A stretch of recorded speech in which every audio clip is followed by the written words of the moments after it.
이탈리아 정부가 마트 규제에 나섰습니다. 유럽 마트 진열대를 한국어 포장지가 점령했기 때문입니다. 300년 파스타 전통의 나라가 발칵 뒤집혔습니다.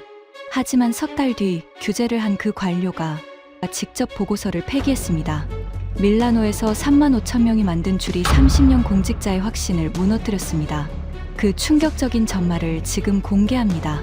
시작하기 전 구독과 좋아요, 그리고 대한민국 화이팅 댓글로 한국을 응원해주세요. 지금 유럽 전역의 대형마트에서 이해할 수 없는 일이 벌어지고 있습니다.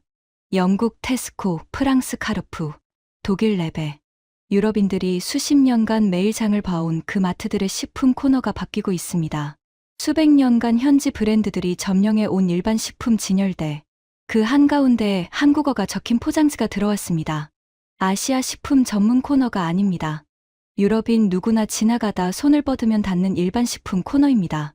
그런데 더 놀라운 건 따로 있었습니다. 이 사태를 파악한 이탈리아 정부가 긴급 보고서를 올렸습니다. 결론은 단 한 줄이었습니다. 규제를 검토해야 합니다. 그 보고서에 서명한 사람이 저였습니다. 하지만 그로부터 석 달 뒤, 저는 정반대의 보고서를 쓰게 됩니다. 제가 직접 쓴 규제 보고서를 제 손으로 폐기하고 전혀 다른 결론을 내리게 됩니다. 30년 공직 생활에서 한 번도 없던 일이었습니다. 이야기에 앞서 구독, 좋아요, 알림 설정 부탁드립니다. 여러분의 응원이 영상 제작에 큰 힘이 됩니다. 지금 이 영상을 어디에서 듣고 계신지 댓글로 남겨주세요. 그럼 바로 시작하겠습니다. 저는 주세페 몬텔라. 올해 57입니다. 이탈리아 농식품부 수출입정책국 부국장으로 30년을 일했습니다. 제 업무를 한마디로 말하면 이렇습니다. 이탈리아 식탁을 지키는 사람. 외국 식품이 이탈리아 시장에 들어올 때 그 식품이 우리 기준에 맞는지, 우리 산업에 위협이 되지 않는지 그걸 판단하는 게 제 일이었습니다. 이탈리아는 식문화에 있어서는 세계 어느 나라에도 뒤지지 않는다고 자부하는 나라입니다. 파스타, 피자, 리소토, 젤라토. 우리 음식은 수백 년의 역사를 품고 있습니다. 이유, 내 원산지 보호 제도, 그러니까 DOP와 IGP라는 인증 체계가 있는데 이탈리아가 등록한 품목이 유럽 전체에서 가장 많습니다. 800개가 넘어요. 프랑스보다 많습니다. 그 인증 체계를 설계하는데 제가 초기 멤버로 참여했습니다. 제 인생 자체가 이탈리아 식문화를 지키는 데 바쳐졌다고 해도 과언이 아닙니다. 그런 제 책상 위에 한 장의 보고서가 올라왔습니다. 지난 가을이었습니다. 평소와 다를 것 없는 월요일 아침이었습니다. 로마 시내 농식품부 청사 4층 제 사무실. 창밖으로 테베레 강이 보이는 방이었습니다. 에스프레소 한 잔을 내리고 있었는데 문이 노크도 없이 열렸습니다. 소피아였습니다. 제 직속 분석관. 35, 밀라노 보코니 대학 출신의 EU 식품 통계 분석으로 석사까지 한 친구입니다. 평소 차분한 편인데 그날은 표정이 달랐어요. 눈이 커져 있었습니다. 부국장님, 이거 보셔야 합니다. 소피아가 내민 것은 EU 집행위원회에서 분기마다 발행하는 식품 수입 동향 보고서였습니다. 저는 매 분기 이 보고서를 훑어봅니다. 대부분 큰 변화가 없어요. 올리브유 수입량이 조금 늘었다. 동남아 향신료 물량이 계절 변동으로 줄었다. 그 정도입니다. 그런데 그날 보고서에는 빨간 형광펜으로 밑줄이 쳐진 항목이 하나 있었습니다. 한국 가공식품 대유럽 수출. 전년 대비 37% 증가. 37%. 제가 30년간 식품 통계를 봐왔지만 단일 국가 식품 카테고리에서 전년 대비 37% 증가는 본 적이 없었습니다. 5%만 올라도 유의미한 변화라고 보는 게 이 업계입니다. 10%면 주목해야 할 이슈고요. 37%는 이상치였습니다. 뭐야 이게? 저도 모르게 입에서 나온 말이었습니다. 소피아가 보고서 다음 페이지를 넘겼습니다. 품목별 세부 내역이 있었습니다. 한국 수출 식품 중 가장 큰 비중을 차지하는 품목, 인스턴트 라면이었습니다. 그 중에서도 삼양식품의 불닭볶음면과 농심의 신라면. 이 두 제품의 유럽 수출 증가율이 전체 평균을 끌어올리고 있었습니다. 저는 안경을 벗고 눈을 비볐습니다. 그리고 다시 숫자를 봤습니다. 변하지 않았습니다. 소피아, 이건 데이터 오류 아니야? 3번 확인했습니다. EU 집행위 원본 데이터와 각국 세관 자료 교차 검증까지 했어요. 저는 의자 등받이에 기대며 천장을 올려다봤습니다. 창밖에서 로마 시내 교회 종소리가 들렸습니다. 보통 그 종소리가 좋았는데 그날은 귀에 들어오지 않았습니다. 아시아 인스턴트 식품이 유럽 시장에서 37% 성장. 이건 우리 관할이었습니다. 이탈리아 식품 산업에 잠재적 위협이 될 수 있는 모든 외부 요인을 모니터링하고 필요하면 대응책을 마련하는 것. 그게 제 부서의 존재 이유니까요. 저는 에스프레소를 한 모금 마시고 말했습니다. 예비 조사 보고서 작성해. 주제는 아시아 가공식품의 유럽 시장 급속 확산에 대한 정책적 대응 검토. 기한은 2주. 소피아가 잠시 멈칫했습니다. 뭔가 말하려는 듯 입을 열었다가 다물었어요. 그리고 고개를 끄덕이며 나갔습니다. 그때 저는 몰랐습니다. 그 보고서가 어떤 결말을 맞이하게 될지. 솔직히 말씀드리겠습니다. 저는 그 숫자를 보고도 크게 걱정하지 않았습니다. 왜냐하면 비슷한 일을 이미 겪었기 때문입니다. 7년 전이었습니다. 일본 식품붐이 유럽을 휩쓸었던 적이 있었어요. 스시, 라멘, 교자. 일본 음식이 유럽 전역에서 폭발적으로 성장했습니다. 파리에만 일본 라멘 전문점이 200곳 넘게 생겼고, 런던에서는 일본 식품 수입량이 전년 대비 28% 늘었습니다. 그때도 보고서가 올라왔고, 그때도 대응을 논의했습니다. 결과는 어땠을까요? 3년 만에 절반 이상이 문을 닫았습니다. 수입량도 원래 수준으로 돌아갔어요. 유행이었던 겁니다. 뜨거웠다가 식었습니다. 유럽 식품 시장에서 아시아 음식의 한계는 명확했습니다. 호기심으로 한번 먹어보는 사람은 많지만 습관으로 자리 잡는 경우는 드물었어요. 일상식으로 들어가지 못하면 유행은 반드시 꺼집니다. 한국 라면도 마찬가지일 거라고 생각했습니다. 그런데 이건 제 개인적인 생각만이 아니었습니다. 이탈리아 식품업계 전체의 분위기가 그랬어요. 그 주 목요일, 농식품부 내부 회의가 있었습니다. 분기 정례회의. 참석자는 저를 포함해 국장 루카, 각 과장급 5명, 그리고 외부 자문위원 2명이었습니다. 루카 국장은 62. 저보다 5살 위 선배이자 직속 상사입니다. 시칠리아 출신의 로마 사피엔차 대학 농업경제학 교수 출신이에요. 학자 특유의 신중함이 있는 분이었습니다. 회의 중반에 제가 한국 식품 수입 급증권을 안건으로 올렸습니다. 최근 EU 데이터를 보면 한국 가공식품, 특히 인스턴트 라면 카테고리에서 이례적인 성장이 관측되고 있습니다. 예비 조사를 지시해 놓은 상태입니다.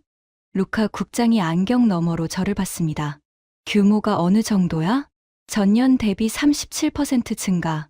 특히 삼양식품이라는 한국 기업의 불닭 시리즈가 단일 품목으로 연 매출 1조 원. 그러니까 약 7억 유로를 돌파한 것으로 추정됩니다. 회의실이 잠시 술렁였습니다. 7억 유로라는 숫자 때문이 아니었습니다. 인스턴트 라면 한 종류가 그 규모라는 사실 때문이었습니다. 외부 자문위원 중 한 명인 로베르토 교수가 웃으며 말했습니다. 볼로냐 대학식품공학과 석좌 교수. 70 가까운 나이에 이탈리아 식품산업계에서 살아있는 역사로 불리는 분이었습니다. 인스턴트 라면이라 공장에서 찍어낸 면을 뜨거운 물에 불려 먹는 거 아닌가. 그걸로 7억 유로? 웃음이 번졌습니다. 저도 웃었습니다.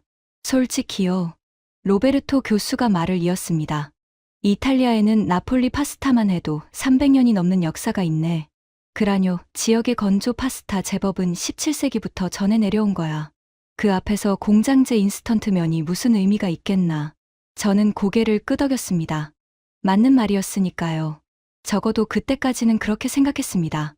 루카 국장이 정리했습니다. 주세페, 예비 조사는 진행하되 과도한 자원 배분은 불필요할 것 같군. 3년 전 일본 식품붐 때와 같은 패턴일 가능성이 높아. 데이터 추이만 지켜보지. 알겠습니다. 회의가 끝나고 복도에서 소피아와 마주쳤습니다. 회의 결과를 기다리고 있었던 게 분명했습니다. 어떻게 됐습니까? 예상대로야. 일본 때처럼 3년이면 꺼질 거라는 분위기. 예비 조사만 진행하기로 했어. 소피아가 잠시 뭔가 말하려다 멈췄습니다. 그 표정을 저는 지금도 기억합니다. 뭔가 할 말이 있는데 참고 있는 얼굴이었어요. 왜? 뭔가 더 있어? 아니요. 알겠습니다. 소피아는 돌아갔습니다. 그 뒤 2주 동안 저는 한국 라면건을 거의 잊고 지냈습니다. 다른 업무가 산더미였으니까요. 포르투갈산 올리브유 원산지 표기 분쟁, 폴란드산 냉동과일 위생검사 강화 논의, 그리스 페타 치즈 모조품 단속, 매일 서류가 쌓였습니다. 한국 인스턴트 라면 따위에 신경 쓸 여유가 없었습니다. 그런데 그 사이에 세상이 움직이고 있었습니다. 저는 그걸 2주 뒤에야 알게 되었습니다. 소피아가 예비조사 보고서를 가지고 왔을 때였습니다. 30페이지짜리 보고서. 평소 소피아의 보고서는 깔끔하고 간결했습니다. 핵심만 짚고 결론을 내는 스타일이에요. 그런데 그날 가져온 보고서는 달랐습니다. 부록까지 합치면 50페이지가 넘었습니다. 이게 다 뭐야? 읽어보시면 압니다. 소피아의 목소리가 단호했습니다. 평소와 달랐어요. 저는 첫 페이지를 넘겼습니다. 요약문이 있었습니다. 결론부터 말씀드리면 한국 가공식품의 유럽 시장 확산은 일본 식품품과 구조적으로 다릅니다. 일시적 유행이 아닌 구조적 전환의 초기 신호일 가능성이 높습니다. 저는 보고서를 내려놓고 소피아를 봤습니다. 일본 때와 다르다고? 네. 근거는 보고서 7페이지부터 나와 있습니다. 저는 7페이지를 펼쳤습니다. 그래프가 하나 있었습니다. 일본 식품 수입 추이와 한국 식품 수입 추이를 겹쳐놓은 그래프였습니다. 일본 식품은 급격히 올라갔다가 3년 차에 꺾이며 빠르게 하락했습니다. 전형적인 유행 곡선이었어요. 그런데 한국 식품 곡선은 달랐습니다. 올라가는 기울기는 비슷했지만 3년 차 이후에도 꺾이지 않았습니다. 오히려 기울기가 더 가팔라지고 있었습니다. 가슴이 약간 답답해졌습니다. 이건 아직 결론 내리기 이르지. 데이터 기간이 짧아. 8페이지를 보시면 8페이지에는 재구매율 분석이 있었습니다. 한국 식품을 한번 구매한 소비자가 3개월 내에 다시 구매하는 비율. 영국 시장 기준 67%, 프랑스 58%, 독일 61%. 일본 식품 붐때 같은 지표는 얼마였을까요? 영국 31%, 프랑스 27%였습니다. 절반도 안 됐어요. 재구매율이 이 정도면 유행이 아닙니다. 습관이 형성되고 있다는 뜻이에요. 소피아의 말이 귀에 걸렸습니다. 하지만 저는 인정하고 싶지 않았습니다. 좋아. 데이터는 봤어. 하지만 아시아 인스턴트 식품이 유럽 일상식으로 자리 잡는 건 또 다른 문제야. 역사가 다르고 식문화가 다르잖아. 이탈리아 사람이 매일 인스턴트 라면을 끓여 먹을 리가 없어. 소피아가 대답하지 않았습니다. 대신 보고서 15페이지에 메모지를 붙여놓았더군요. 거기에는 메모가 한 줄 적혀 있었습니다. 밀라노 올림픽 코리아 하우스 방문객 현황. 저는 그 페이지를 펼쳤습니다. 그리고 저도 모르게 에스프레소 잔을 내려놓았습니다. 보고서 15페이지의 숫자는 이랬습니다. 밀라노 동계올림픽 기간 중 코리아 하우스 총 방문객 약 3만 5천 명. 운영 기간 17일. 일 평균 방문객 약 2,060명. 방문객 중 이탈리아 국적 비율 76%. 76%. 3만 5천 명의 4분의 3이 이탈리아 사람이었다는 뜻이었습니다. 한국 교민이 아니었습니다. 올림픽을 보러 온 한국 관광객도 아니었습니다. 이탈리아 시민들이었습니다. 우리 국민들이 자발적으로 한국 문화를 체험하는 공간에 줄을 서서 들어갔다는 겁니다. 이게 말이 돼? 저는 소피아에게 물었습니다. 문화체육관광부, 그러니까 한국 정부의 공식 발표 자료입니다. 그리고 이건 사전 예약자 기준이에요. 예약 없이 현장에서 대기한 사람까지 합치면 실제 방문 시도 인원은 이보다 훨씬 많을 겁니다. 저는 의자에서 일어나 창가로 갔습니다. 테베레 강 위로 오후 햇살이 비치고 있었습니다. 머릿속이 복잡했습니다. 3만 5천 명이 줄을 서서 들어간 공간이 뭐였을까? 한국이라는 나라의 음식과 문화를 체험하는 공간이었습니다. 거기서 사람들이 한국 볶음면을 먹고 한국 화장품을 발라보고 한국 음악에 맞춰 춤을 춘 겁니다. 올림픽 기간 17일 동안 매일. 그런데 제가 신경 쓰인 건 숫자가 아니었습니다. 소피아가 붙여놓은 두 번째 메모지였습니다. 부국장님, 밀라노 올림픽 코리아 하우스 비비고 부스에서는 한국 컵볶음면을 시식으로 나눠줬습니다. 매일 준비한 수량이 오전 중에 바닥났습니다. 17일 운영 기간 중 거의 매일 같은 일이 반복됐습니다. 매일 아침 준비한 음식이 오전 중에 떨어졌다. 하루가 아니라 17일 내내. 저는 다시 책상으로 돌아왔습니다. 보고서를 덮었습니다. 소피아. 네. 이 데이터가 맞다면 현장을 직접 봐야 해. 소피아의 눈이 커졌습니다. 올림픽은 이미 끝났는데요. 올림픽 기간 현장을 못 본 건 실수야. 하지만 올림픽이 끝난 뒤의 변화를 보는 건 더 중요해. 올림픽 때 한국 음식을 체험한 3만 5천 명이 집으로 돌아갔어. 그 뒤에 뭐가 벌어졌는지, 마트에서 뭐가 달라졌는지 그걸 봐야 한다고. 소피아가 고개를 끄덕였습니다. 밀라노 시내 대형마트 현장 시찰을 준비하겠습니다. 그리고 하나 더. 네. 유통업체 쪽 사람도 한 명 붙여. 마트 바이어. 진열대를 결정하는 사람. 실무에서 무슨 일이 벌어지고 있는지 직접 들어야 해. 소피아가 메모를 했습니다. 에세룬의 체인의 식품사업부 디렉터 마르코 베르타니. 이쪽 업계에서 28년 경력이에요. 현장 상황을 가장 잘 아는 사람입니다. 차바. 그렇게 밀라노행이 결정됐습니다. 이동 전날 밤, 저는 서재에서 아내와 차를 마시다가 무심코 물었습니다. 당신 요즘 마트에서 한국 음식 본 적 있어? 아내가 찻잔을 내려놓으며 대답했습니다. 한국 라면 말하는 거야? 당연히 봤지. 요즘 마리아도 사 먹더라. 마리아는 저희 딸입니다. 31. 밀라노에서 디자인 회사를 다니고 있어요. 마리아가? 응. 지난달에 집에 왔을 때 가져왔어. 빨간 봉지에 달 그림 그려진 거. 엄청 맵다고 했는데 맛있더라. 가슴이 철렁 내려앉았습니다. 제 딸이 한국 라면을 먹고 있었습니다. 이탈리아 식문화를 지키는 일에 30년을 바친 사람의 딸이 한국 인스턴트 라면을 맛있다고 먹고 있었습니다.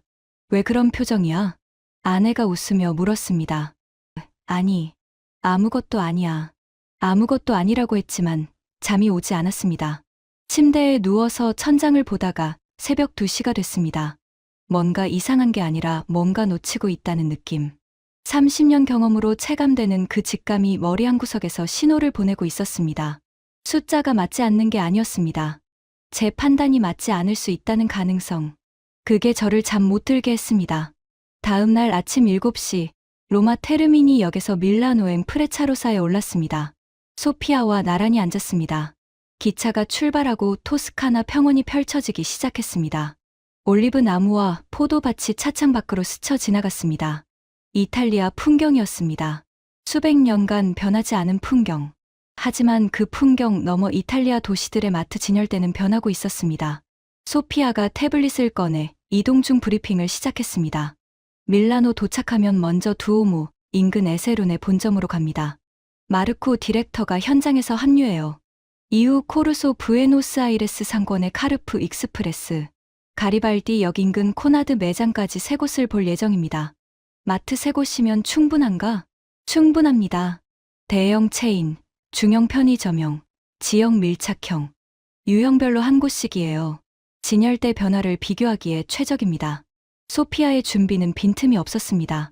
하지만 그 준비가 저를 안심시키지는 못했습니다. 기차가 볼로냐를 지나며 속도를 올렸습니다. 창밖 풍경이 빨라졌습니다. 저는 가방에서 보고서를 다시 꺼냈습니다. 소피아가 만든 50페이지짜리 보고서. 거기에 적힌 숫자들이 자꾸 눈에 밟혔습니다. 37% 성장, 재구매율 67%, 코리아 하우스 3만 5천 명, 이탈리아인 76%. 이 숫자들이 맞다면, 정말 맞다면, 그때까지도 저는 반쪽짜리 확신을 갖고 있었습니다. 숫자가 크긴 하지만 현장에 가면 별거 아닐 거야. 통계와 현실은 다르니까. 직접 눈으로 보면 과장된 부분이 보일 거야. 밀라노 중앙역에 도착한 건 오전 10시 반이었습니다. 역사를 빠져나오자 3월 밀라노의 차가운 바람이 얼굴을 때렸습니다. 하늘은 흐렸고 빗방울이 간간히 떨어지고 있었습니다. 소피아가 우산을 폈습니다. 마르코 디렉터가 에세룬의 본점 앞에서 기다리고 있대요.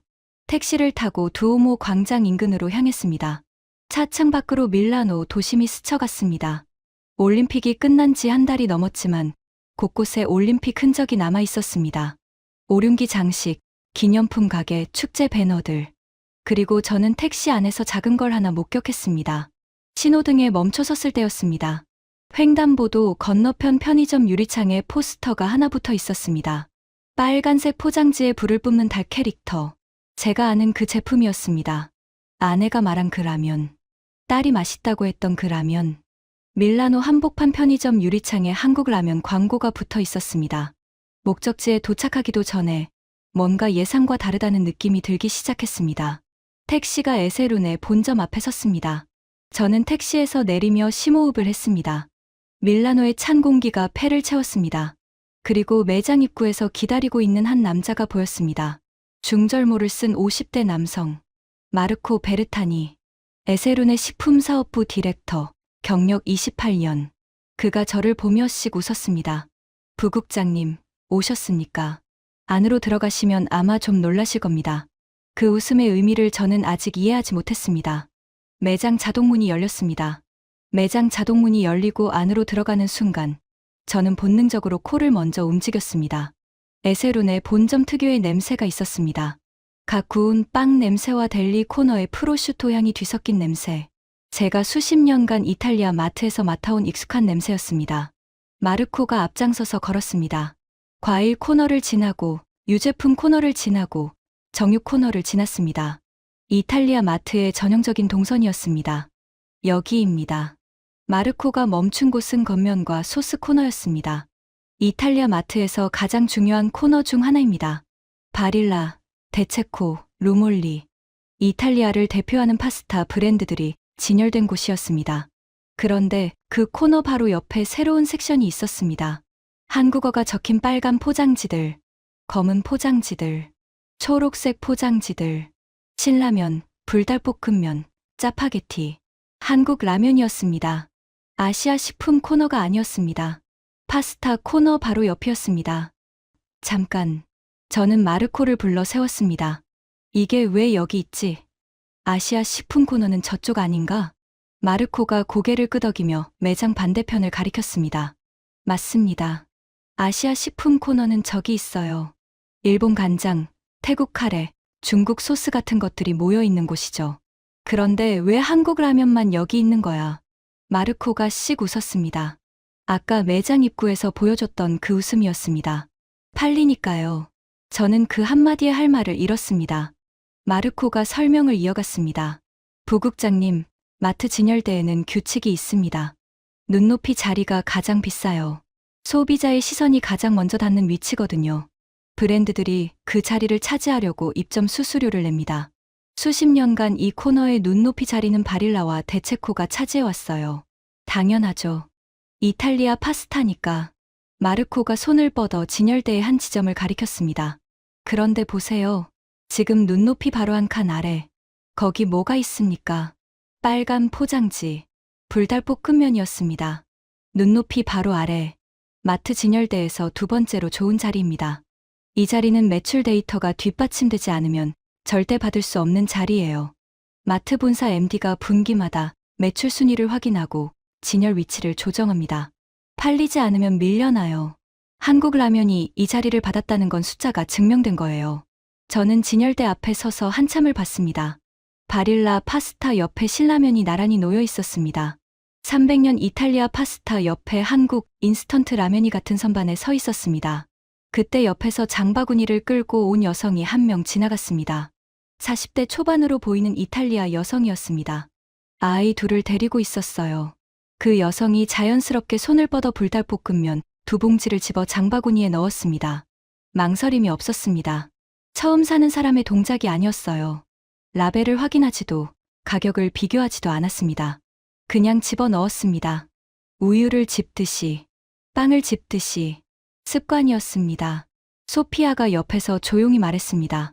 부국장님, 저분이 두 번째입니다. 제가 여기 서 있는 동안 한국 라면을 집은 사람이요. 몇 분이나 됐는데? 8분이요. 8분 동안 2명. 평일 오전 11시에 마르코가 태블릿을 꺼내 화면을 보여줬습니다. 이 매장 한국 라면 섹션의 주간 매출 추이입니다. 보시겠습니까? 그래프가 화면에 떴습니다. 가로축은 주차, 세로축은 매출액이었습니다. 올림픽 기간을 기준으로 그래프가 확 올라갔습니다. 그건 예상할 수 있었어요. 올림픽이라는 이벤트 효과니까. 그런데 올림픽이 끝난 뒤에도 그래프가 내려오지 않았습니다. 오히려 올림픽 직후보다 한 달 뒤에 매출이 더 높았습니다. 이게 가능한 건가? 이벤트 효과는 보통 2주 안에 소멸합니다. 3주차부터 원래 수준으로 돌아가는 게 정상이에요. 그런데 한국 라면은 3주차에 오히려 올랐고 4주차에 한 번 더 올랐습니다. 저는 그래프를 들여다봤습니다. 손가락이 미세하게 떨렸습니다. 왜지? 재구매입니다. 마르코가 단호하게 말했습니다. 올림픽 때 코리아 하우스에서 처음 먹어본 사람들이 집에 돌아가서 마트에서 찾은 겁니다. 첫 주에 한번 사봤어요. 맛있었어요. 다음 주에 또 샀어요. 그 다음 주에는 2봉지를 샀어요. 그게 이 그래프입니다. 제 옆을 지나가던 또 한 사람이 신라면을 집었습니다. 60대 남성이었습니다. 양복을 입고 있었어요. 제가 이탈리아에서 흔히 보는 퇴직 후에도 깔끔하게 옷을 차려입는 세대. 제 또래였습니다. 그 남자가 신라면 2개를 집어들고 포장지 뒷면을 잠깐 읽었습니다. 한국어니까 읽을 수 있었을 리 없습니다. 하지만 이미 사본 적이 있는 듯한 행동이었습니다. 확인하듯 보고 카트에 넣었습니다. 가슴이 답답해졌습니다. 제 또래의 이탈리아 남자가 한국 라면을 습관적으로 사고 있었습니다. 300년 파스타 전통의 나라에서 에세루네를 나온 뒤 우리는 2번째 매장으로 이동했습니다. 코르소 부에노스아이레스의 카르푸 익스프레스, 밀라노 최대 쇼핑거리에 위치한 중형 매장이었습니다. 여기서 본 건 더 충격적이었습니다. 에세루네가 한국 라면을 파스타 옆에 진열했다면 카르푸는 아예 별도 섹션을 만들어 놓았습니다. 진열대 한 칸 전체가 한국 식품이었습니다. 라면뿐만이 아니었어요. 한국산 김, 냉동 만두, 떡볶이 소스, 고추장, 한국 음료까지 작은 한국 식품 매장이 마트 안에 들어와 있는 것 같았습니다. 이건 누가 결정한 거지? 마르코가 대답했습니다. 본사 MD팀입니다. 카르푸 프랑스 본사에서 유럽 전용 매장에 내린 지침이에요. 한국 식품 전용 섹션 확대. 이건 이탈리아 매장만의 결정이 아닙니다. 프랑스, 스페인, 벨기에, 네덜란드. 카르푸가 진출한 유럽 국가 전부에 같은 지침이 내려갔어요. 전 유럽에? 네. 카르푸 유럽 본사가 한국 식품을 전략 카테고리로 분류한 겁니다. 이건 바이어 한 명의 판단으로 되는 일이 아닙니다. 본사 임원급 의사결정이에요. 저는 한국 식품 섹션 앞에 서서 포장지들을 하나씩 봤습니다. 한국어가 빼곡히 적혀 있었습니다. 읽을 수 없는 문자, 낯선 디자인. 5년 전만 해도 이런 포장지는 밀라노, 차이나타운 인근의 아시아 식품 전문점에서나 볼 수 있었습니다. 그런데 지금은 카르푸 한복판에 있었습니다. 소피아가 옆에서 태블릿으로 데이터를 보여줬습니다. 부국장님, 카르푸 유럽 전체 기준으로 한국 식품 카테고리 매출입니다. 전년 대비 42% 증가. 카르푸가 취급하는 전체 식품 카테고리 중 성장률 1위예요. 42%. EU 통계의 37%보다 더 높았습니다. 특정 유통 채널에서는 성장이 더 가팔랐다는 뜻이었습니다. 다른 아시아 식품은 일본 식품 3% 성장, 태국 식품 -2%, 중국 식품 1% 성장, 한국만 42%입니다. 저는 숫자를 다시 머릿속으로 돌렸습니다. 일본 3%, 한국 42%, 14배 차이. 같은 아시아 식품인데 왜 한국만 이런 거지? 마르코가 제 표정을 읽었는지 말을 꺼냈습니다. 부국장님이 궁금해하실 것 같아서 하나 더 준비했습니다. 마르코가 태블릿 화면을 넘겼습니다. 새로운 그래프가 나왔습니다. 이건 에세룬의 전체 매장 기준, 인스턴트 면류 카테고리 내 브랜드별 매출 점유율입니다. 그래프에는 막대가 여러 개 있었습니다. 가장 높은 막대는 이탈리아 현지 브랜드 스타였습니다. 그 다음이 일본 니신, 그리고 세 번째가 농심입니다. 네 번째가 삼양이에요. 저는 막대 높이를 비교했습니다. 1위 스타와 3위 농심의 격차가 크긴 했습니다. 하지만 문제는 그게 아니었습니다. 이 데이터, 기간이 어떻게 돼? 최근 6개월입니다. 6개월 전 데이터도 있어? 마르코가 화면을 넘겼습니다. 1년 전 같은 그래프가 나왔습니다. 1년 전에는 한국 브랜드가 5위권 안에 없었습니다. 7위와 8위에 간신히 이름을 올리고 있었어요. 6개월 만에 7위에서 3위로 올라온 겁니다. 이 속도가 정상인가? 마르코가 고개를 저었습니다. 28년간 이 업계에서 일했습니다. 이런 속도로 올라온 브랜드는 처음 봐요. 보통 새로운 브랜드가 진열대에 안착하려면 최소 2년은 걸립니다. 첫 해는 인지도 쌓기, 둘째 해에 재구매 확인, 셋째 해에 진열 위치 확대. 이게 정상 궤도예요. 한국 라면은 그 과정을 6개월 만에 다 밟았습니다. 세 번째 매장인 코나드로 이동했습니다. 가리발디 역 인근의 지역 밀착형 마트였습니다. 대형 체인보다 작지만 동네 주민들이 매일 오는 곳이었습니다. 여기서는 진열대보다 사람을 봤습니다. 마르코가 매장 관리자에게 양해를 구하고 계산대 옆에서 우리 셋이 서서 30분간 관찰했습니다. 계산대를 지나는 고객 중 한국 식품을 구매한 사람을 세는 거였습니다. 30분 동안 계산대를 지나간 고객은 43명이었습니다. 그중 한국 라면을 구매한 사람은 7명. 비율로 치면 약 16%. 평일 오후에 동네 마트에서 장을 보는 사람 6명 중 1명이 한국 라면을 카트에 담고 있었습니다. 소피아가 숫자를 메모하며 말했습니다. 부국장님, 이건 유행이 아닙니다. 저는 대답하지 못했습니다. 유행이라면 특정 층에서만 나타납니다. 2030 젊은 세대만 산다든지, 아시아 문화에 관심 있는 특정 그룹만 산다든지. 그런데 30분간 한국 라면을 산 7명의 면면이 달랐습니다. 20대 남성, 30대 커플, 40대 주부, 50대 남성, 60대 여성. 연령층이 고르게 퍼져 있었습니다. 특정 세대의 유행이 아니었습니다. 전 세대에 걸쳐 일어나고 있는 소비 변화였습니다. 매장을 나왔을 때 밀라노 하늘에서 비가 내리고 있었습니다. 우산을 쓰고 인도에 서서 저는 한참을 말이 없었습니다. 마르코가 조심스럽게 물었습니다. 부국장님, 더 보실 곳이 있습니까? 아니, 충분히 봤어. 하지만 충분히 보지 못한 게 하나 있었습니다. 왜 이런 일이 벌어지고 있는지. 숫자는 봤습니다. 현장도 봤습니다. 하지만 이유를 아직 모르겠었습니다. 밀라노 두오모 인근의 카페에 앉았습니다. 비를 피하기 좋은 아케이드 아래 자리였습니다. 에스프레소를 3잔 시키고 마르코에게 물었습니다. 28년간 이 업계에서 일한 사람한테 직접 묻겠다. 한국 라면이 왜 이렇게 팔리는 거야? 맛 하나로는 설명이 안 돼. 맛있는 식품은 세상에 많잖아. 마르코가 에스프레소를 한 모금 마시고 말했습니다. 3가지입니다. 3가지? 네. 첫 번째는 가격이에요. 마르코가 주머니에서 영수증 하나를 꺼냈습니다. 아까 에세루네에서 뽑아온 거였습니다. 신라면 한 봉지, 1유로 49센트. 불달볶음면 한 봉지, 1유로 79센트. 이탈리아에서 외식 한 끼가 최소 12유로에서 15유로 합니다. 밀라노 시내 기준으로는 18유로도 넘어요. 한국 라면 한 봉지면 그 10분의 1도 안 되는 가격으로 한 끼가 해결됩니다. 하지만 바릴라 파스타도 싸잖아. 1유로면 살 수 있어. 맞아요. 그래서 두 번째가 중요합니다. 편의성이에요. 마르코가 손가락을 꼽았습니다. 바릴라 파스타를 요리하려면 뭐가 필요합니까? 냄비, 물, 소금, 소스, 최소 15분의 조리 시간. 소스까지 만들면 30분이에요. 한국 라면은 뜨거운 물만 있으면 됩니다. 3분이에요. 냄비가 없어도 됩니다. 컵라면이면 종이컵 하나로 끝이에요. 그건 인스턴트 식품 전체에 해당하는 장점 아닌가? 맞습니다. 여기서 세 번째가 결정적이에요. 마르코가 목소리를 낮췄습니다. 자극입니다. 자극? 유럽 식품 시장에서 매운맛은 오랫동안 틈새였습니다. 이탈리아 페페론치노 정도가 최대치였어요. 강한 자극은 주류가 아니었습니다.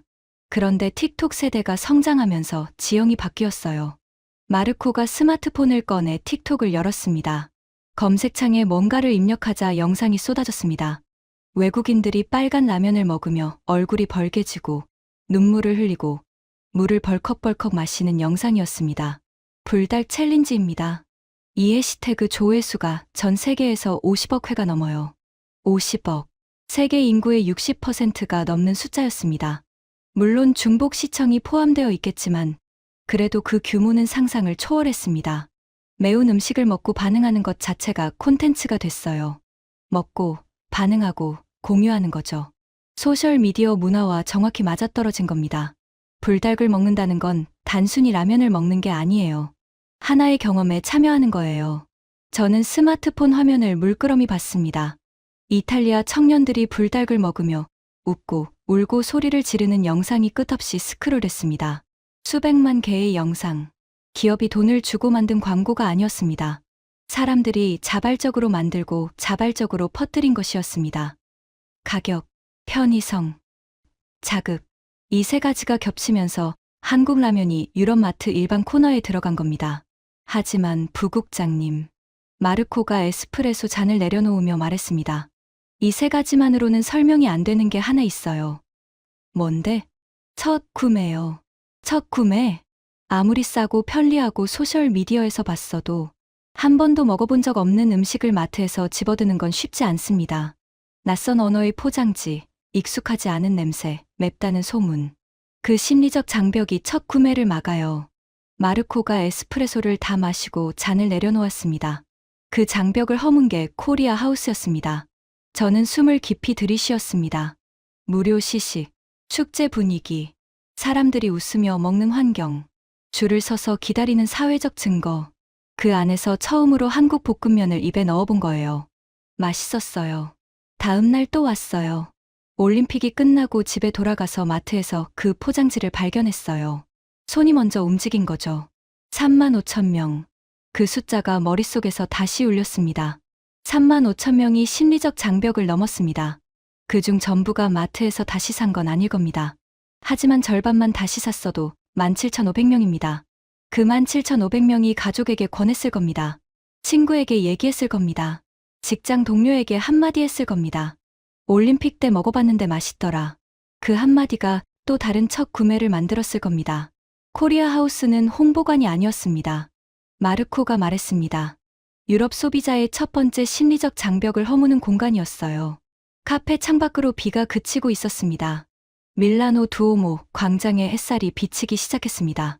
빗물에 젖은 대리석 바닥이 반짝였습니다.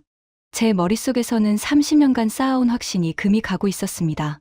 밀라노에서 로마로 돌아온 뒤 저는 소피아에게 추가 조사를 지시했습니다.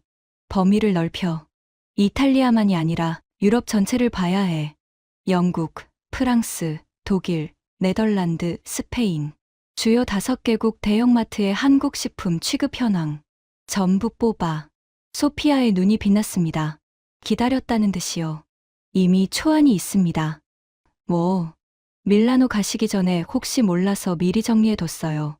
저는 소피아를 봤습니다. 이 친구가 소피아가 처음 우리 부서에 왔을 때부터 느꼈는데 이 사람은 상사보다 항상 한 발 앞서 있었습니다. 그게 가끔 불편하기도 했는데 지금은 고마웠습니다. 소피아가 대형 모니터에 유럽 지도를 띄웠습니다. 각 나라별로 색깔이 칠해져 있었습니다. 한국 식품 매출 성장률에 따라 색이 달랐습니다. 진한 빨강일수록 성장률이 높았습니다. 영국, 진한 빨강. 테스코 입점, 매장 수 전년 대비 85% 확대. 코스트코 영국에서 신라면 블랙 상시 판매. 아마존 영국에서 한국 라면 카테고리 매출 전년 대비 3배 증가. 코스트코는 검증된 제품만 대용량으로 판매하는 곳입니다. 한 번 입점되면 대량 구매가 보장되지만 팔리지 않으면 즉시 퇴출돼요. 신라면이 코스트코 자리를 유지하고 있다는 건 재구매가 일어나고 있다는 뜻입니다. 프랑스, 진한 빨강. 카르푸의 불닭볶음면 전용 코너 신설. 몽프리 체인에서 한국 식품 섹션 3배 확대. 파리 시내 편의점 프랑프리에서 한국 컵라면 상시 비치. 독일, 진한 빨강. 랩의 매장에 한국 라면 전용 섹션 신설. 에데카 체인에서 한국 식품 프로모션 월 1회 실시. 독일 아마존에서 불닭볶음면이 인스턴트 면류 카테고리 매출 1위. 잠깐, 독일 아마존에서 1위? 네, 일본 이신을 제치고 1위입니다. 독일뿐만이 아니에요. 영국 아마존에서도 한국 라면이 일본 라면을 제치고 상위권을 점령하고 있습니다. 네덜란드, 빨강. 알버트 아인 온라인몰에 한국 식품 카테고리 별도 개설. 점보 체인에서 한국 라면 취급 품목 2배 확대. 스페인, 주황. 성장은 다른 나라보다 느리지만 상승 곡선은 동일. 유럽 지도가 빨갛게 물들어 있었습니다. 저는 의자 등받이에 기대며 천장을 올려다봤습니다. 로마 청사 4층 사무실의 하얀 천장이 눈에 들어왔습니다. 이건 이탈리아만의 문제가 아니었어. 소피아가 고개를 끄덕였습니다. 유럽 전체에서 동시다발적으로 일어나고 있는 구조적 전환입니다. 원인이 뭐야? 코리아 하우스만으로는 설명이 안 되잖아. 밀라노에서 35,000명이 먹어봤다고 해서 영국과 독일 마트까지 바뀌는 건 아닐 텐데. 소피아가 모니터 화면을 바꿨습니다. 타임라인 차트가 나왔습니다. 부국장님, 코리아 하우스는 마지막 방아쇠였습니다. 이건 수년간 쌓여온 흐름이에요. 타임라인이 화면에 펼쳐졌습니다. 5년 전, 넷플릭스에서 한국 드라마가 유럽 전역으로 확산 시작. 오징어 게임이 190개국에서 1위. 오징어 게임이 전 세계에서 1위를 했을 때 한국 라면 검색량이 전 세계에서 급등했습니다. 넷플릭스가 직접 확인한 데이터예요. 한국 드라마 속에서 등장인물들이 편의점에서 라면을 먹는 장면, 치킨을 시켜 먹는 장면, 떡볶이를 먹으며 우는 장면, 그 장면들이 유럽 시청자들의 호기심을 만들었어요. 4년 전, 틱톡에서 불닭 챌린지 시작, 해시태그 조회수 폭발. 드라마가 호기심을 만들었고 틱톡이 그 호기심을 행동으로 바꿨습니다. 먹어보고 반응하고 공유하는 문화가 생긴 거예요. 3년 전, 아마존 유럽에서 한국 라면 검색량 및 주문량 급증, 온라인 판매 폭증, 온라인에서 수요가 확인되자 오프라인 마트 바이어들이 움직이기 시작했어요. 팔리는 게 보이면 마트는 입점을 결정합니다. 2년 전, 영국 테스코, 프랑스 카르푸 등 대형 체인의 한국 라면 입점 본격화. 오프라인 마트에 진열되면 더 많은 사람이 접합니다. 접하면 집어듭니다. 집어들면 재구매합니다. 그리고 올해 초, 밀라노 동계올림픽 코리아 하우스. 온라인에서 드라마와 유튜브와 틱톡으로 한국 문화를 접한 사람들이 밀라노에서 처음으로 오프라인 경험을 한 겁니다. 화면 속에서만 보던 한국 음식을 직접 입으로 먹었어요. 영상으로만 접하던 케이팝을 현장에서 들었어요. 그 순간이 호기심을 확신으로 바꿨습니다. 소피아가 타임라인의 마지막 지점을 가리켰습니다. 코리아 하우스가 만든 건 새로운 수요가 아닙니다. 이미 쌓여있던 수년간의 관심을 실제 소비로 전환시키는 마지막 연결고리였어요. 저는 타임라인을 처음부터 다시 봤습니다. 드라마가 있었고, 유튜브가 있었고, 틱톡이 있었고, 아마존이 있었고, 마트가 있었고, 코리아 하우스가 있었습니다. 각각의 접촉점이 조금씩 쌓여서 임계점을 넘은 겁니다. 부국장님, 소피아가 한 장의 그래프를 더 보여줬습니다. 이건 한국 농식품 전체 수출액입니다. 라면만이 아니에요. 김, 냉동식품, 소스류, 음료. 한국 식품 전반이 유럽에서 성장하고 있습니다. 역대 최고치를 경신했어요. 그래프의 곡선이 가팔랐습니다. 지난 5년간 거의 수직 상승이었습니다. 그때 제 책상 위에 아까 작성 중이던 문서가 눈에 들어왔습니다. 아시아 가공식품의 유럽 시장 급속 확산에 대한 정책적 대응 검토. 제가 쓰고 있던 규제 보고서였습니다. 그 문서를 바라보는 제 시선이 달라져 있었습니다. 2달 전에는 당연히 써야 할 보고서였습니다. 이탈리아 식품 산업을 보호하기 위한 합리적인 대응이라고 확신했습니다. 지금은 확신이 없었습니다. 그날 밤, 저는 집에 돌아와서도 서재에 앉아 있었습니다. 아내가 저녁을 차려놓았지만 식욕이 없었습니다. 창밖으로 로마 밤하늘이 보였습니다. 별이 드문 도시의 하늘이었습니다. 서재 책장에 오래된 사진 한 장이 꽂혀 있었습니다. 아버지 사진이었습니다. 제 아버지 안토니오 몬텔라는 나폴리에서 작은 파스타 공방을 운영하셨습니다.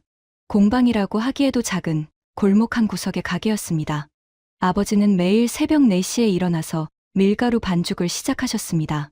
손으로 반죽하고 기계로 뽑고 건조대에 널었습니다. 그렇게 만든 파스타를 동네 사람들에게 팔았습니다. 제가 12살 때였습니다. 어느 날 가게에 낯선 손님이 왔습니다. 미국 관광객이었습니다. 나폴리 구시가지를 돌아다니다가 골목 끝에 있는 아버지 가게를 발견한 거예요. 그 미국인이 아버지의 수제 파스타를 한 봉지 사면서 물었습니다. 이건 진짜 이탈리안 파스타인가요? 아버지가 웃으며 대답하셨습니다. 파스타가 진짜냐 가짜냐는 어느 나라 것이냐로 정해지는 게 아닙니다. 먹는 사람이 웃으면 그게 진짜 좋은 음식이에요. 미국인이 고개를 갸웃거리며 웃었고 파스타를 사갔습니다. 그 뒤에 아버지가 저에게 말씀하셨습니다. 주세페, 음식에는 국경이 없어. 좋은 음식은 어디서 만들었든 사람을 웃게 만드는 거야. 그게 다야. 어린 시절에는 그 말의 무게를 몰랐습니다. 아버지는 제가 26일 때 돌아가셨습니다. 나폴리의 그 작은 공방은 문을 닫았습니다. 저는 로마로 올라와서 농식품부에 들어갔습니다. 이탈리아 식품 산업을 지키는 일을 하겠다고 마음먹었습니다. 30년을 그렇게 일했습니다. 이탈리아 식문화의 품격을 지키는 것, 외부 위협으로부터 우리 산업을 보호하는 것, 그게 제 사명이었습니다. 그런데 오늘 밀라노 마트에서 한국 라면을 카트에 담는 이탈리아 사람들을 보면서 떠오른 건 규제 조항이 아니었습니다. 아버지의 얼굴이었습니다. 코리아 하우스 앞에서 줄을 서서 한국 볶음면을 받아들고 웃고 있었을 이탈리아 사람들. 매일 아침 음식이 동나도록 사람들이 찾아왔던 그 공간. 볶음면을 먹으며 얼굴이 빨개지면서도 웃고 있었을 사람들. 그 모습이 아버지가 말씀하셨던 좋은 음식의 정의와 정확히 겹쳤습니다. 먹는 사람이 웃으면 그게 진짜 좋은 음식이다. 3만 5천 명이 웃었습니다. 한국 볶음면을 먹으며 웃었습니다. 이탈리아 사람들이, 파스타의 나라 사람들이 처음 먹어보는 아시아 인스턴트 면을 먹으며 웃었습니다. 아버지가 살아 계셨다면 뭐라고 하셨을까? 저는 사진 속 아버지를 한참 봤습니다. 밀가루가 묻은 앞치마를 하고 웃고 계신 아버지. 눈시울이 뜨거워졌습니다. 30년간 제가 지켜왔다고 생각한 건 이탈리아 식문화의 자존심이었습니다. 하지만 어쩌면 지켜온 게 아니라 막고 있었을 수도 있겠다는 생각이 처음으로 들었습니다. 변화를 막고 있었던 건 아닐까. 사람들이 새로운 맛을 즐기는 걸, 새로운 문화를 받아들이는 걸, 내 편견이 막고 있었던 건 아닐까. 서재 시계가 자정을 넘기고 있었습니다. 아내는 이미 잠들어 있었습니다. 저는 서재 불을 끄고 침대에 누웠습니다. 하지만 잠이 오지 않았습니다. 밀라노에서 본 장면들이 눈앞에서 반복됐습니다. 진열대 앞에서 한국 라면을 집어드는 이탈리아 여성. 8분에 2명, 30분에 7명, 재구매율 67%, 6개월 만에 7위에서 3위, 유럽 전역 동시다발적 확산, 코리아 하우스 3만 5천 명, 그리고 아버지의 말. 좋은 음식은 사람을 웃게 만드는 거야. 새벽 3시가 넘어서야 결심이 섰습니다. 내일 아침 사무실에 가면 그 보고서를 다시 쓰겠다고. 규제가 아니라 다른 방향으로. 다음 날 아침 사무실에 들어서자마자 소피아를 불렀습니다. 소피아, 한 가지만 더 확인하자. 어떤 건데요? 한국 라면이 유럽에서 팔리는 이유. 가격, 편의성, 자극. 마르코가 말한 3가지는 이해했어. 코리아 하우스가 첫 구매 장벽을 허문 것도 이해했고. 그런데 한 가지가 안 풀려. 소피아가 제 말을 기다렸습니다. 재구매야. 한 번 사보는 건 호기심이잖아. 2번 사는 건 선택이고, 3번 사는 건 습관이야. 이탈리아 사람들이 한국 라면을 3번째 사게 만드는 힘이 뭔지 모르겠어. 가격이야 이미 싼 파스타가 있으니까 결정적이지 않고, 편의성도 컵라면이 예전부터 있었잖아.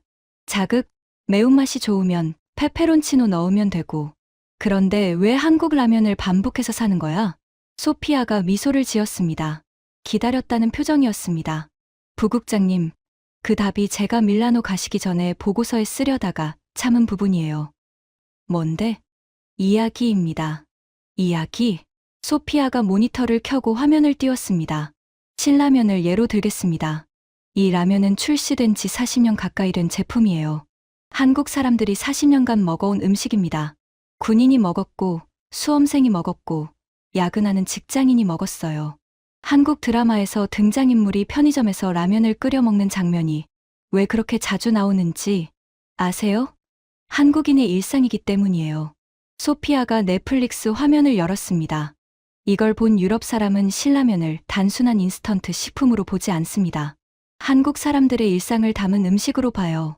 드라마 속 주인공이 힘든 하루를 보내고 편의점에서 라면을 끓여 먹으며 이안받는 장면. 그 감정이 입혀진 상태에서 마트에서 신라면을 집어드는 겁니다. 저는 가만히 들었습니다. 불닭볶음면은 다른 이야기를 갖고 있어요. 도전의 이야기죠. 얼마나 매운지 먹어보는 것 자체가 하나의 경험이에요. 친구들과 함께 먹고, 반응을 찍고, 공유하는 과정 전체가 이야기가 됩니다.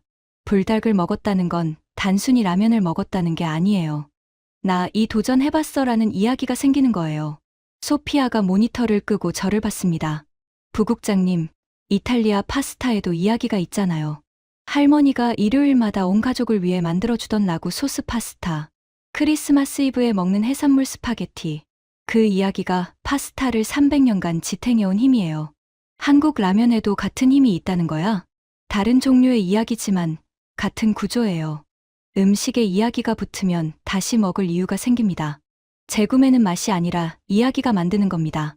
저는 한참 동안 말이 없었습니다. 소피아의 분석이 머릿속에서 맞물렸습니다. 드라마가 이야기를 만들고, 소셜 미디어가 이야기를 퍼뜨리고, 코리아 하우스가 이야기를 체험하게 하고, 마트 진열대가 이야기를 일상으로 만든다. 각각의 접촉점이 하나의 순환을 이루고 있었습니다. 그래서 코리아 하우스가 결정적이었던 거구나. 네. 코리아 하우스에서 볶음면을 먹은 사람에게는 밀라노 올림픽 때 줄 서서 먹어봤다는 이야기가 붙었어요. 그냥 먹은 게 아니라 특별한 경험으로 먹은 거예요. 이야기가 붙은 음식은 다시 먹게 됩니다. 저는 고개를 끄덕였습니다. 고개를 끄덕이고 있는 제 자신이 낯설었습니다. 2달 전에 저였다면 코웃음을 쳤을 이야기입니다. 이야기로 라면이 팔린다고. 그건 마케팅 교과서에나 나오는 이론이야. 그렇게 일축했을 겁니다. 하지만 밀라노에서 직접 본 뒤에는 달랐습니다. 진열대 앞에서 망설임 없이 한국 라면을 집어드는 사람들. 그 사람들의 손에는 이야기가 실려 있었습니다. 드라마에서 봤다. 틱톡에서 봤다. 올림픽 때 먹어봤다. 친구가 추천했다. 이야기가 손을 움직이고 있었습니다. 소피아가 마지막으로 한 장의 슬라이드를 보여줬습니다. 부국장님, 이건 제가 개인적으로 정리한 겁니다. 공식 보고서에 넣을 내용은 아니에요. 화면에는 간단한 도식이 그려져 있었습니다. 한국 드라마, 음식 호기심 소셜미디어 첫 구매 시도 코리아 하우스 체험, 마트 재구매 가족 공유 확산. 이 순환이 한국에서 자연스럽게 만들어진 겁니다. 정부가 설계한 것도 아니고 기업이 기획한 것도 아니에요.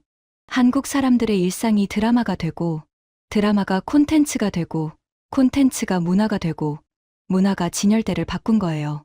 저는 그 도식을 한참 동안 바라봤습니다. 그리고 깨달았습니다. 제가 규제하려고 했던 건 한국 라면이 아니었습니다. 문화의 흐름을 규제하려고 했던 겁니다. 물기를 막겠다고 한 겁니다. 이미 수년간 쌓여온 거대한 물기를 종이 한 장으로 막겠다고 했던 겁니다. 부끄러웠습니다. 57년을 살고 30년을 이 분야에서 일하면서 그 정도도 못 본 제가 부끄러웠습니다. 소피아. 네. 보고서를 다시 쓰자. 소피아의 눈이 커졌습니다. 다시 쓴다고요? 규제 보고서를 폐기한다. 새로운 보고서를 쓸 거야. 제목은 바꿔. 한국 식품의 유럽 시장 확산. 위협이 아닌 기회. 이탈리아 식품 산업이 배워야 할 것. 소피아가 숨을 크게 들이쉬었습니다. 그리고 눈가가 붉어졌습니다. 부국장님, 감사합니다. 고마워할 건 나야.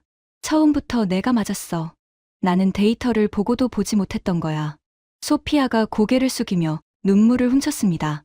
35 분석관이 57세 부국장 앞에서 울고 있었습니다. 부끄러워서가 아니었습니다. 2달간 혼자 데이터를 모으고 보고서를 쓰고 상사의 편견 앞에서 참으면서 버텨온 시간이 터진 것이었습니다. 저도 눈시울이 뜨거워졌습니다. 하지만 울 때가 아니었습니다. 새 보고서를 써야 했습니다. 그리고 그 보고서를 루카 국장에게 올려야 했습니다. 루카 국장. 62세. 제 직속 상사. 저보다 더 보수적인 사람. 이탈리아 식문화의 순수성을 강조하는 학자 출신. 그 사람을 설득해야 했습니다. 가슴이 무거워졌습니다. 일주일이 걸렸습니다. 소피아와 단둘이 사무실에 틀어박혀 새 보고서를 썼습니다. 아침 8시에 출근해서 밤 10시에 퇴근하는 날이 계속됐습니다. 아내가 전화해서 물었습니다. 무슨 일이 있느냐고. 중요한 보고서를 쓰고 있다고만 대답했습니다. 보고서 구조는 이랬습니다. 일부, 현황 분석, 한국 식품의 유럽 시장 확산 실태, 국가별 데이터, 유통 채널별 데이터, 소비자 분석, 밀라노 현장 시찰 결과 포함. 2부, 원인 분석, 왜 한국 식품만 이런 성장을 보이는가? 콘텐츠 소비 연결 구조, 가격 경쟁력, 소비자 심리 장벽 해소 메커니즘. 3부, 정책 제언. 이것이 제가 가장 고심한 부분이었습니다. 원래 보고서의 3부는 이랬습니다. 아시아 가공식품 수입 규제 강화 방안, 한국 라면의 진열대 확장을 제한하는 유통 가이드라인 제안, 이탈리아 식품 산업 보호를 위한 정책적 방어. 새 보고서의 3부는 정반대였습니다. 한국 식품이 유럽 시장에서 성공한 구조적 요인을 이탈리아 식품 수출 전략에 적용하는 방안, 콘텐츠와 식품을 연결하는 문화 마케팅 벤치마킹, 이탈리아 식품의 글로벌 확산을 위한 새로운 접근법 제안, 규제가 아니라 학습, 방어가 아니라 적용. 180도 바뀐 결론이었습니다. 마지막 페이지를 쓸 때 손이 떨렸습니다. 결론 문장을 이렇게 적었습니다. 이탈리아가 두려워해야 할 것은 한국 라면이 아닙니다. 변화하는 세계 식품 시장에서 움직이지 않는 우리 자신입니다. 한국은 자국의 일상을 콘텐츠로 만들고, 콘텐츠를 문화로 확산시키고, 문화를 소비로 전환시키는 구조를 만들었습니다. 이 구조는 규제로 막을 수 있는 것이 아닙니다. 이해하고 배워야 할 대상입니다. 소피아가 마지막 페이지를 읽고 고개를 끄덕였습니다. 부국장님, 좋습니다. 루카 국장이 받아들일까? 소피아가 잠시 침묵했습니다. 솔직히 모르겠습니다. 나도 모르겠어. 루카 국장은 저보다 더 완고한 사람이었습니다. 시칠리아 출신의 학자, 이탈리아 식문화의 순수성을 누구보다 강조하는 분, 2달 전 회의에서 3년이면 꺼질 거야 라고 단정 지은 분, 그 앞에서 정반대의 결론을 내놓는 겁니다. 30년 공직 생활에서 상사에게 반대 의견을 보고서로 올리는 건 처음이 아니었습니다. 하지만 이번은 달랐습니다. 제가 먼저 주장한 것을 제가 뒤집는 것이었으니까요. 규제해야 합니다라고 했던 사람이 배워야 합니다라고 말을 바꾸는 겁니다. 체면이 문제가 아니었습니다. 사실이 그렇다면 바꿔야 합니다. 30년 경험이 가르쳐준 한 가지가 있다면 데이터 앞에서는 겸손해야 한다는 것이었습니다. 보고서를 출력했습니다. 68페이지. 소피아의 원래 50페이지짜리 분석의 밀라노, 현장 시찰 결과와 새 정책 제언을 추가한 것이었습니다. 다음 날 오전 10시, 루카 국장 사무실 문을 노크했습니다. 들어와. 루카 국장은 책상에 앉아 서류를 보고 있었습니다. 안경을 코끝에 걸치고 펜으로 뭔가를 메모하고 있었어요. 60년대 이탈리아 남자 특유의 단정함이 있는 분이었습니다. 양복에 넥타이, 은발을 단정하게 넘긴 머리. 주세페, 무슨 일이야? 한국식품건으로 보고 드릴 게 있습니다. 아, 규제 검토건. 예비 보고서 다 됐어? 보고서가 바뀌었습니다. 루카 국장의 펜이 멈췄습니다. 안경 너머로 저를 봤습니다. 바뀌었다니? 저는 68페이지 보고서를 국장 책상 위에 올려놓았습니다. 읽어봐 주십시오. 루카 국장이 보고서를 집어들었습니다. 표지를 보더니 눈썹이 올라갔습니다. 한국 식품의 유럽 시장 확산. 위협이 아닌 기회. 이탈리아 식품 산업이 배워야 할 것. 천천히 읽어 내려갔습니다. 저는 국장 사무실 소파에 앉아서 기다렸습니다. 국장이 보고서를 읽는 동안 사무실은 조용했습니다. 펜으로 책상을 톡톡 두드리는 루카 국장의 습관적인 동작만 간간히 들렸습니다. 10분이 지났습니다. 20분이 지났습니다. 루카 국장이 보고서를 중간쯤 읽다가 멈추고 저를 봤습니다. 밀라노에 직접 갔다 왔어? 네. 마트를 3군데나? 네. 에세루네, 카르푸, 코나드. 유형별로 봤습니다. 현장에서 뭘 봤길래 결론이 이렇게 바뀐 거야? 저는 밀라노에서 본 것을 말씀드렸습니다. 파스타 옆에 진열된 한국 라면. 망설임 없이 카트에 담는 이탈리아인들. 8분에 2명. 30분에 7명. 6개월 만에 7위에서 3위로 올라온 매출 순위. 올림픽 이후에도 꺾이지 않는 그래프. 루카 국장이 다시 보고서로 돌아갔습니다. 30분이 더 지났습니다. 루카 국장이 보고서의 마지막 페이지를 읽고 덮었습니다. 안경을 벗고 눈을 감았습니다. 한참을 그렇게 있었습니다. 사무실에 시계 소리만 울렸습니다. 주세페. 네. 루카 국장이 눈을 뜨고 저를 봤습니다. 자네가 30년 만에 가장 용기 있는 보고서를 썼군. 가슴이 뜨거워졌습니다. 국장님. 나도 틀렸어. 3년이면 꺼진다고 했지. 데이터를 보고도 일본 때와 같을 거라고 단정지었어. 현장에 가보지도 않고. 루카 국장이 보고서를 다시 집어들었습니다. 이 보고서 위로 올리겠어. 장관실까지.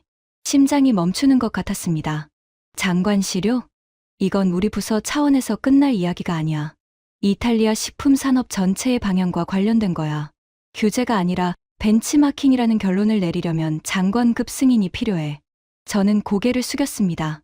눈시울이 젖어왔습니다. 그리고 주세페. 네. 루카 국장이 미소를 지었습니다.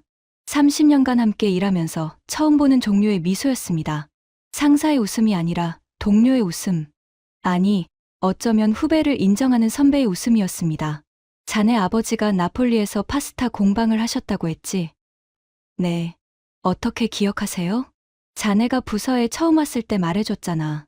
아버지의 가업을 잇는 대신 정부에서 이탈리아 식문화를 지키겠다고. 그때 내가 인상 깊었어. 기억하셨군요. 이 보고서에 자네 아버지의 철학이 들어있더군. 좋은 음식에는 국경이 없다. 자네가 직접 쓰진 않았지만 행간에 느껴졌어. 저는 더 이상 말을 잇지 못했습니다. 고개를 숙이고 있었습니다. 눈물이 떨어질 것 같아서 올려다보지 못했습니다. 루카 국장이 자리에서 일어나 제 어깨에 손을 얹었습니다. 잘했어, 주세페. 30년 만에 듣는 그 한마디가 이렇게 무거울 줄 몰랐습니다. 그로부터 한 달 뒤, 보고서는 장관실을 통과했습니다. 이탈리아 농식품부 역사상 처음으로 외국 식품의 자국 시장 확산을 규제 대상이 아닌 벤치마킹 대상으로 분류한 공식 문서가 승인된 겁니다. 보고서의 핵심 제언 3가지 중 2가지가 채택됐습니다. 이탈리아 식품 기업의 글로벌 콘텐츠 마케팅 지원 프로그램 신설, 그리고 차기 올림픽에서 이탈리아 식문화 체험관의 코리아 하우스 모델 벤치마킹, 한국 정부가 밀라노에서 한 일을 이탈리아가 배우겠다는 결정이었습니다. 소피아는 보고서 공로를 인정받아 EU 식품정책 자문단의 이탈리아 대표로 추천됐습니다. 35세 나이에 이례적인 발탁이었습니다. 추천서에 제 이름을 적었습니다. 당연한 일이었습니다. 이 모든 건 소피아가 처음 가져온 보고서 한 장에서 시작됐으니까요. 마르코는 밀라노 에세루네에서 한국 식품 섹션을 더 확대했습니다. 라면뿐만 아니라 한국산 김, 냉동 만두, 떡볶이 소스, 고추장까지 한국 식품 전용 프로모션을 분기마다 진행하기로 했다고 합니다. 전화로 알려주더군요. 웃으면서요. 그리고 저는 보고서를 올린 뒤 첫 번째 주말, 집에서 한 가지 일을 했습니다. 아내와 함께 동네 마트에 갔습니다. 로마 시내의 코나드 매장, 식품 코너를 지나가다가 멈췄습니다. 한국 라면 섹션이 있었습니다. 로마에도 신라면을 2봉지 집어 들었습니다. 불달볶음면도 1봉지 넣었습니다. 아내가 옆에서 웃었습니다. 당신이 한국 라면을 사는 날이 오다니. 먹어봐야 알잖아. 30년간 식품을 분석하면서 정작 직접 먹어보는 건 빼먹었더라고. 그날 저녁, 저와 아내는 부엌에서 신라면을 끓였습니다. 냄비에 물을 붓고 면을 넣고 수프를 넣었습니다. 3분 뒤 매콤한 냄새가 부엌에 퍼졌습니다. 딸 마리아가 밀라노에서 보내준 불닭볶음면도 함께 끓였습니다. 밥상에 앉아서 한 젓가락 먹었습니다. 맵더군요. 눈물이 날 만큼 맵더군요. 특히 불닭은 정말 입이 얼얼했습니다. 하지만 맛있었습니다. 이해가 됐습니다. 35,000명이 왜 줄을 섰는지, 재구매율이 왜 67%인지, 유럽 마트 진열대가 왜 바뀌고 있는지. 이건 단순히 맛있는 라면이 아니었습니다. 한국이라는 나라의 일상이 담긴 음식이었습니다. 수천만 명의 한국 사람들이 매일 먹어온 일상. 그 일상이 드라마가 되고 콘텐츠가 되고 문화가 되어 대서양을 건넌 것이었습니다. 라면을 먹으며 아내에게 말했습니다. 아버지가 살아 계셨으면 이 라면도 좋아하셨을 거야. 아내가 웃었습니다. 아버지가 뭐라고 하셨을까? 먹는 사람이 웃으면 좋은 음식이라고 하셨겠지. 서재 책장 위에 아버지 사진이 보였습니다. 밀가루 묻은 앞치마를 하고 웃고 계신 아버지. 제가 30년간 지켜야 한다고 믿었던 건 이탈리아 식문화의 자존심이었습니다. 하지만 진짜 지켜야 했던 건 아버지가 가르쳐 주신 것이었습니다. 좋은 음식 앞에서 열린 마음을 갖는 것. 어디서 온 음식이든 사람을 웃게 만들면 그게 좋은 음식이라는 것. 밀라노 동계올림픽은 끝났습니다. 코리아 하우스도 문을 닫았습니다. 하지만 그 공간을 지나간 35,000명은 각자의 도시로 돌아가서 지금도 그 경험을 이어가고 있습니다. 마트에서, 식탁에서, 가족과 함께. 유럽 마트의 진열대는 계속 바뀌고 있습니다. 한국 라면 코너는 사라지지 않았습니다. 오히려 넓어지고 있습니다. 아시아 코너가 아니라 일반 식품 코너에서, 파스타 옆에서, 유럽인들의 일상 속에서, 그리고 내년 LA 하계올림픽에서 코리아 하우스는 다시 문을 엽니다. 그 줄이 얼마나 길어질지는 지금 이 흐름이 이미 말해주고 있습니다.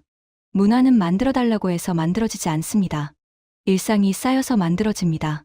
한국 사람들의 일상이 쌓여서 라면이 됐고, 드라마가 됐고, 음악이 됐고, 유럽 마트 진열대가 됐습니다. 라면 한 봉지에서 시작된 이야기가 이렇게 큽니다. 저는 주세페 몬텔라.